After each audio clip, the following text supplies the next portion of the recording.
But how do I look? You look like you're representing Brave. That's how you look. That's nice. Look like a co-main eventer. Oh, that's fighting talk. Welcome to it. This is Tshuck with a Brave special. We are here building up to Brave 82 with the co-main eventer, the former EFC Bantamweight champion, Nicolas.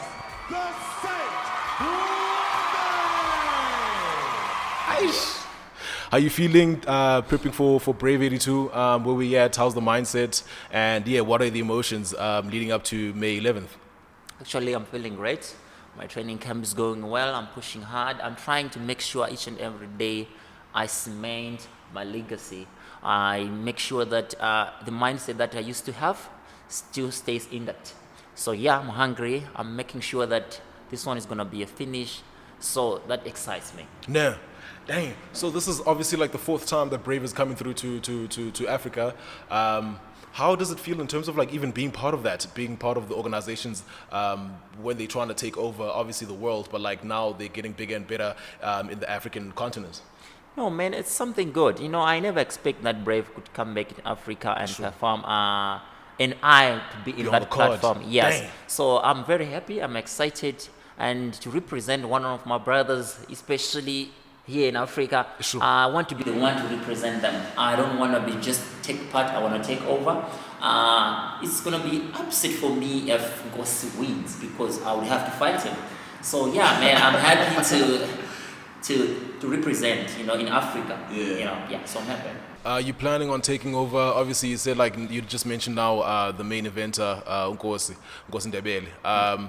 Obviously, you have your sights set on being the champion at Brave. Yes. How do you feel like in terms of like now that you're on the same card as him, and obviously with you guys, do you feel like this is a number one contender spot with you and Nazarov? Actually, I feel much better because when I saw them fight last time, now it's a trilogy, and I'm happy that he's fighting on my card, which means I'm gonna be able to see the way he fights. Both of them, I can't just say Ngosi is gonna win. If Torres wins, it's also good for me. Yeah. So I would say I feel bad to fight Ngosi, but I love it because I wanna be a champion. If it's another guy, of course, I would really want Torres as much as possible, as soon as possible. Yeah. I want to smash that guy as Yeah. hard as I can. Yeah, obviously, you're taking an angle of you wouldn't want to face another African brother, né? Yes. Okay, which makes sense. So, okay, cool. Like now, in your last outing, that was at Brave 77, né, with Mushalibo. Yeah, exactly. It Yeah. was that one was awesome. Mtolibsho, the problem with Mtolibsho, I didn't know anything about that guy. He doesn't have Facebook, social media, so I couldn't study him. So it was just rumors that this guy, I only had a small clip of him knocking out the guy. I'm like, damn. So when I get there, they're telling me this guy's been doing sambo all this time. I'm like, okay, let's do this. I'm a fighter too. Yeah. So yeah, that guy elevated my skills, and from now on, I know myself that I'm the best. Nah, yeah, boom, round one, it was barely, I feel like it was a close affair, but I feel like you took it in terms of like with the leg kicks, and obviously managing the distance because you had the range advantage. Round two, you dominated. Round three, you dominated, you know. How did it feel? Because I mean, like that was the threat, him being a sumo wrestler, and yeah, that obviously like not you being the praise in terms of like standing up. How was that mentally in terms of like, did you want to take it to the ground or you were comfortable either or? So the way I prepared for that fight is I had to be a good wrestler. I have to be also a good striker. Sure. So when we get in the cage, we always know that the game plan is to manage the distance. If you manage the distance, you're going to see what he's going to bring on the table. But make sure he doesn't cut you often. So managing the distance, the leg kicks, were perfect timing, and so that was my game plan. So in that process, I noticed that now this guy is not shooting. This guy really wants to strike me. So I had to make sure that now we are 50-50. For me to win, I need to shoot. Yeah. So that's what I did. I ended up shooting. I felt the strength on the cage. It was just normal. And then I execute the takedown. Yeah, you even dropped him in the second in terms of like how the fight was going. well, you wobbled him in terms of like got him shaken there. Did you feel like obviously like in that time like the momentum is more in your favor now? No, I saw the wobble. I wobbled. I didn't want to rush to finish because I was always wanting to be composer. I didn't want to rush and then it's a setup. So me, I was like, whatever it is, I want to take it to sparring. I want to enjoy. I want to have fun in this cage. I don't want to get hurt. Because not most of the times I get hurt when I go crazy in the fight. Yeah. So on that fight, I wanted to win by points. I just wanted to enjoy the fight. So, Yeah, that was a crazy fight, man. Like, especially in the third round. Like, obviously, there was no disputing that, like, who had won that, you know, having watched the fight. Obviously, from then on, you knew that you would be in a comfortable position now, obviously, being a co-main eventer for this card, Yeah. Now, where do you feel in terms of, like, for you in the bantamweight division? Do you feel like a win over Nazarov gets you up there?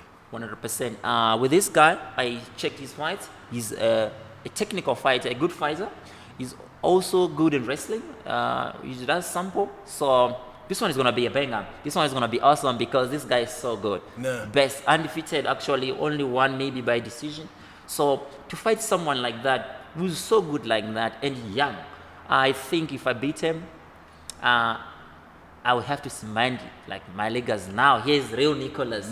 I would want a challenge like that in my life. Like, I don't just want to fight a guy that I go straight knowing fully that I'm going to win. I want a guy that I doubt, like, am I going to win this guy? And then I train as hard as I can to, like, there is no way I'm going to lose. There is no way. In which form? It's either on the ground, it's either striking. So now what I'm doing, I'm making sure that on that day, I'm going to have cardio and oxygen for days, to fight for days. I'm going to bring, like, everything on the table, everything that I've trained. I don't want to hang back a lot. I want to go in the cage, break a limb. Dang. You don't, obviously, like, there's the aspect of him being more the hungrier fighter. It's his brave debut. You don't, like, how do you feel that in terms of, like, fighting a young lion? Obviously, you were once in that spot. Obviously, now having more fights under your belt in terms of, like, the Brave organization. Oh man, yeah, I know he's a hungry young man that's trying to pick up his pace. But the problem with me is that I suffered a lot in life, and being in Africa, suffering like this, trying to get, you put food on the table, this becomes my job and my life. To him, maybe it's just hard work, you know. To me, it's not just hard work. Even my soul now is burning inside that there's more I to have it to. now. Yes, it's not just something that, like, I'm good at this sport. I train hard. No, to me, even the soul itself is being tainted. That I have to make sure by the end of this game, my life is gonna be changed. So I wanna feed for my family, man. Yeah, that does put a perspective in terms of, like, how you entering versus, like, the two opponents. Obviously not knowing much in terms of Nazarov. Do you obviously, with Brave having the likes of Khamzat Chimaev, obviously the likes of Eli Topuria who have fought and now are in the UFC, is this like your path towards that?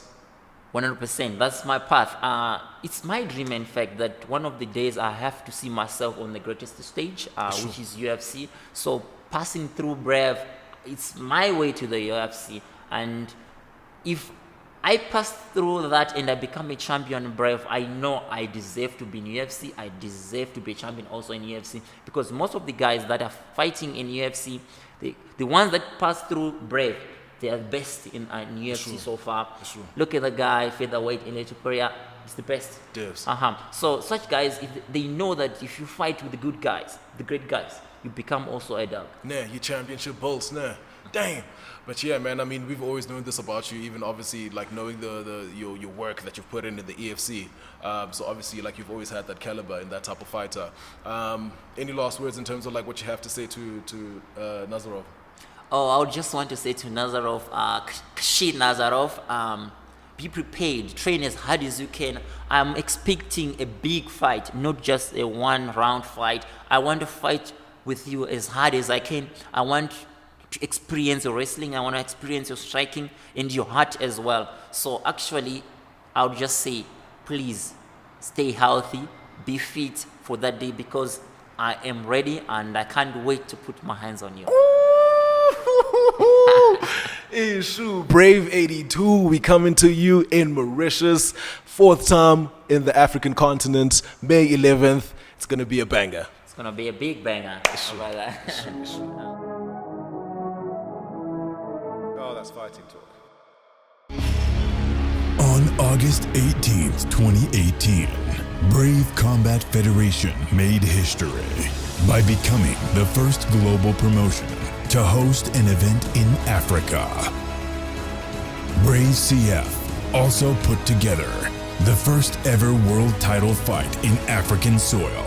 Since then, the most global promotion in MMA has taken talents from Africa across the world, including its first homemade champion, Nkosi Ndebele. And now, BraveCF is back. On May 11th, Brave Combat Federation lands in Mauritius for BraveCF 82. The new era of MMA is here to stay.